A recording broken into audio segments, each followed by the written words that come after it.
নিজেকে যোগ্য করে তুলতে হলে নিজেকে আরও স্মার্টনেস হতে হবে, আকর্ষণীয় করে তুলতে হবে। আপনি মনে করতেছেন আমার দ্বারা কিছু হবে না, আসলে আপনার দ্বারাই হবে। শুধু আপনি একটু চেষ্টা করে দেখেন এবং অন্যের কাছে আকর্ষণীয় করে তুলুন। ইনশাআল্লাহ অবশ্যই আপনি জয়ী হবেন। পৃথিবীতে যারা সফল হয়েছে তারা আপনার আমার মতোই এভাবেই এগিয়ে গেছে, বাট আমরা পারিনি। আমাদেরকে এগিয়ে নিতে হবে। যারা সফল, তারা উদ্যোগ গ্রহণ করেছেন, যারা ভালো সিদ্ধান্ত নিয়েছেন, তারাই আজকে সফল।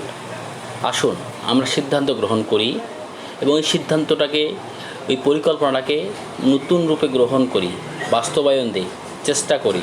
সফলতা আসবেই ইনশাআল্লাহ। মানুষ সবসময় ভালো কিছু গ্রহণ করে এবং মন্দকে বর্জন করে।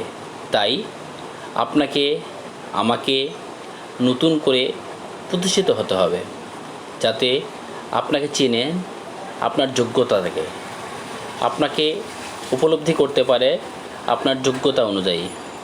আপনার যোগ্যতাই আপনাকে সফলতার দিকে এগিয়ে নিয়ে যাবে। তাই আপনাকে চেষ্টা করতে হবে ইনশাআল্লাহ। ধন্যবাদ।